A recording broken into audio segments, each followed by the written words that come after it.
ದಿಢೀರ್ ರಾಜೀನಾಮೆ ನೀಡಿದ ಕಾಂಗ್ರೆಸ್ನ ಹಿರಿಯ ನಾಯಕ ಕೈಪಾಳ್ಯದಲ್ಲಿ ಶುರುವಾಯಿತು ನಡುಕ.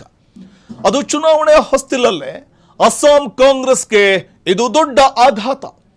ಅಸ್ಸಾಂ ಕಾಂಗ್ರೆಸ್ನಲ್ಲಿ ಸ್ಫೋಟಗೊಂಡಿದೆ ಭಿನ್ನಮತ.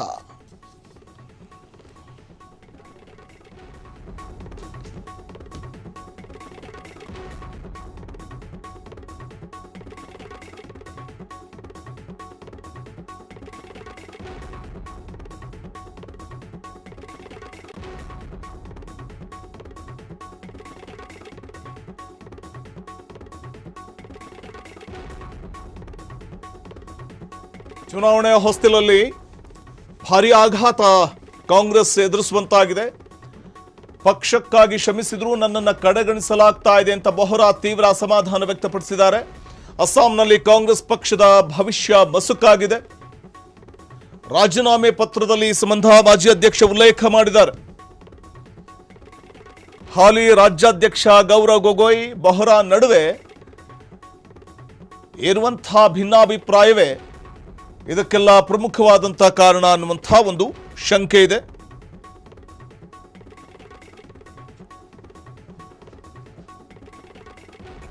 ಚುನಾವಣಾ ಹೊಸ್ತಿಲಲ್ಲಿ ಅಸ್ಸಾಂ ಕಾಂಗ್ರೆಸ್ಗೆ ಆಘಾತ ಆಗಿದ್ದು, ಮಾಜಿ ಅಧ್ಯಕ್ಷ ಭೂಪೇನ್ ಬೋರಾ ರಾಜೀನಾಮೆಯನ್ನ ನೀಡಿದ್ದು ಕಾಂಗ್ರೆಸ್ನಲ್ಲಿ ಇರ್ತಾರಾ ಹೊರ ಬರ್ತಾರಾ ಈ ಪ್ರಶ್ನೆ ಕಾಡ್ತಾ ಇದೆ.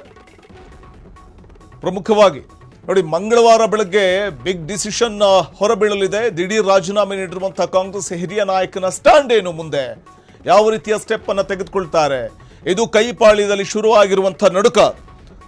ಅಸ್ಸಾಂ ವಿಧಾನಸಭಾ ಚುನಾವಣೆಗೆ ಕೆಲವೇ ದಿನಗಳು ಬಾಕಿ ಇರುವಾಗ ಕಾಂಗ್ರೆಸ್ ಪಕ್ಷಕ್ಕೆ ಭಾರಿ ಆಘಾತ ಎದುರಾಗಿರುವಂಥದ್ದು.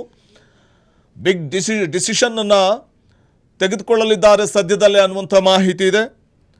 ಅಸ್ಸಾಂ ಪ್ರದೇಶ ಕಾಂಗ್ರೆಸ್ ಸಮಿತಿಯ ಮಾಜಿ ಅಧ್ಯಕ್ಷ ಭೂಪೇನ್ ಕುಮಾರ್ ಬೋರಾ ತಮ್ಮ ಸ್ಥಾನಕ್ಕೆ ರಾಜೀನಾಮೆಯನ್ನ ಏನು ಕೊಟ್ಟಿದ್ದಾರೆ, ಇನ್ನೂ ತಮ್ಮ ನಿರ್ಧಾರದಿಂದ ಅವರು ಹಿಂದೆ ಸರಿದಿಲ್ಲ. ಆದರೆ ತಮಗಿರುವಂತಹ ಬೇಸರವನ್ನು, ತಮಗಿರುವಂತಹ ಅಸಮಾಧಾನವನ್ನು ವ್ಯಕ್ತಪಡಿಸಿದ್ದಾರೆ. ಅಸ್ಸಾಂನಲ್ಲಿ ಕಾಂಗ್ರೆಸ್ ಪಕ್ಷದ ಭವಿಷ್ಯ ಮಸುಕಾಗಿದೆ ಅಂದಿದ್ದಾರೆ. ಪಕ್ಷದ ಹಿರಿಯ ನಾಯಕರು ತನ್ನನ್ನು ನಿರ್ಲಕ್ಷ್ಯ ಮಾಡ್ತಾ ಇದ್ದಾರೆ. ರಾಜ್ಯ ಘಟಕದಲ್ಲಿ ತನಗೆ ನೀಡಬೇಕಾದಂತಹ ಒಂದು ಕನಿಷ್ಠ ರೆಸ್ಪೆಕ್ಟ್ ಕೂಡ ಸಿಗ್ತಾ ಇಲ್ಲ ಒಬ್ಬ ಹಿರಿಯ ಸದಸ್ಯನಾಗಿ ನನಗೆ ಅನ್ನುವಂಥ ಒಂದು ಆರೋಪ ಈ ವೇಳೆ ಭೂಪೇನ್ ಬೋರಾ ಅವರದ್ದು. ಈಗಾಗಲೇ ಎಐಸಿಸಿ ಅಧ್ಯಕ್ಷ ಮಲ್ಲಿಕಾರ್ಜುನ ಖರ್ಗೆ ಅವರಿಗೆ ರಾಜೀನಾಮೆ ಪತ್ರ ಕೂಡ ರವಾನೆ ಮಾಡಿರುವಂಥದ್ದವರು. ಪ್ರಮುಖವಾಗಿ ಭೂಪೇನ್ ಬೋರಾ ರಾಜೀನಾಮೆ ನೀಡ್ತಿದ್ದಂತೆ ಬೋರಾ ಬಿಜೆಪಿಗೆ ಬರ್ತಾರಾ ಅಥವಾ ಕಾಂಗ್ರೆಸ್ನಲ್ಲಿ ಉಳಿತಾರಾ, ಅವ್ರನ್ನ ಕಾಂಗ್ರೆಸ್ನಲ್ಲಿ ಉಳಿಸ್ಕೊಳ್ಳುವಂಥ ಪ್ರಯತ್ನಗಳೇನಾದರೂ ಆಗಬಹುದಾ, ಇಂಥ ಒಂದಷ್ಟು ಪ್ರಶ್ನೆಗಳು ಉದ್ಭವ ಆಗಿರುವಂಥದ್ದು. ಆದರೆ ಕಾಂಗ್ರೆಸ್ನ ನಂಟನ್ನು ಕಡಿದುಕೊಳ್ಳುವಂಥ ಒಂದು ನಿಟ್ಟಿನಲ್ಲಿ, ಶಾಶ್ವತವಾಗಿ ಕಾಂಗ್ರೆಸ್ನ ನಂಟನ್ನು ಕಡಿದುಕೊಳ್ಳುವಂಥ ನಿಟ್ಟಿನಲ್ಲಿ ಮುಂದಾಗ್ತಾರಾ ಅನ್ನುವಂಥದ್ದೇ ಈಗ ಕಾಡ್ತಾ ಇರುವಂಥ ಪ್ರಶ್ನೆ.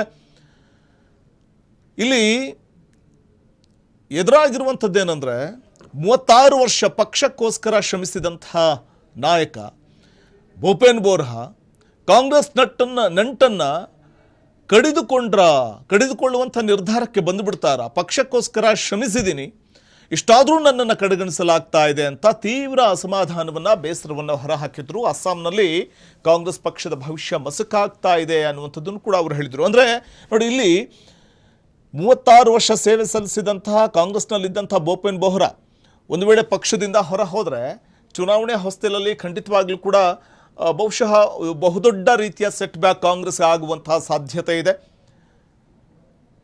ಇರುವಂಥ ಭಿನ್ನಾಭಿಪ್ರಾಯವನ್ನು ಬಗೆಹರಿಸುವಂಥ ನಿಟ್ಟಿನಲ್ಲಿ ಕಾಂಗ್ರೆಸ್ ಹೈಕಮಾಂಡ್ ಏನಾದರೂ ಮುಂದಾಗುತ್ತಾ, ಬೋರಾ ಅವರನ್ನು ಪಕ್ಷದಲ್ಲೇ ಉಳಿಸ್ಕೊಳ್ಳುವಂಥ ಪ್ರಯತ್ನಗಳೇನಾದರೂ ಆಗುತ್ತಾ ಅನ್ನುವಂಥದ್ದನ್ನು ಕಾದು ನೋಡಬೇಕಿದೆ. ಆದರೆ ರಾಜೀನಾಮೆ ಪತ್ರದಲ್ಲಿ ಅವರು ಬಹು ಸ್ಪಷ್ಟವಾಗಿ ಉಲ್ಲೇಖಿಸಿದ್ದಾರೆ, ತನಗೆ ಸಿಗಬೇಕಾದಂಥ ಗೌರವ ಸಿಗ್ತಾ ಇಲ್ಲ ಅಂತ. ಹಾಲಿ ರಾಜ್ಯಾಧ್ಯಕ್ಷ ಗೌರವ್ ಗೊಗೊಯ್ ಮತ್ತು ಬೋರಾ ನಡುವಿನ ಭಿನ್ನಾಭಿಪ್ರಾಯವೇ ಈ ನಿರ್ಧಾರಕ್ಕೆ ಕಾರಣ ಅಂತ ಕೂಡ ಬಣ್ಣಿಸಲಾಗ್ತಾ ಇರುವಂಥದ್ದು. ಸೊ ಹಾಗಾಗಿ ಚುನಾವಣೆ ಹೊಸ್ತಿಲಲ್ಲೇ ಇಂಥ ನಿರ್ಧಾರಕ್ಕೆ ಬೋರಾ ಬಂದಿರೋದು ಬಹುಶಃ ಗೊಗೊಯ್ ಮತ್ತು ಬೋರಾ ನಡುವಿನ ಭಿನ್ನ ಅಭಿಪ್ರಾಯಗಳು, ತನಗೆ ಸಿಗ್ತಾ ಇಲ್ಲದೆ ಇರುವಂತಹ ರೆಸ್ಪೆಕ್ಟ್, ಇದೆಲ್ಲವೂ ಕೂಡ ಕಾರಣ ಇರಬಹುದು. ಸೊ ಜೊತೆಗೆ ಅವರು ಬಹಿರಂಗವಾಗಿಯೂ ತಮ್ಮ ಅಸಮಾಧಾನವನ್ನು ಹೊರಹಾಕಿರುವುದುಂಟು. ಮಲ್ಲಿಕಾರ್ಜುನ ಖರ್ಗೆ, ರಾಹುಲ್ ಗಾಂಧಿಯಿಂದ ಈಗಾಗಲೇ ಬೋರಾ ಅವರ ಓಲೈಕೆಯ ಒಂದು ಪ್ರಯತ್ನಗಳಾಗ್ತಾ ಇದೆ. ಬೋರಾ ಜೊತೆ ನಡೆಸಿದಂಥ ಮಾತುಕತೆ ಕೂಡ ವಿಫಲವಾಗಿರುವಂಥದ್ದು. ಹಾಗಾಗಿ ಬೋರಾ ಕಾಂಗ್ರೆಸ್ನಲ್ಲಿ ಇರ್ತಾರಾ ಹೊರಬರ್ತಾರಾ ಅನ್ನುವಂಥದ್ದೇ ಸದ್ಯಕ್ಕೆ ಕಾಡ್ತಾ ಇರುವಂಥ ಕುತೂಹಲದ ಪ್ರಶ್ನೆ.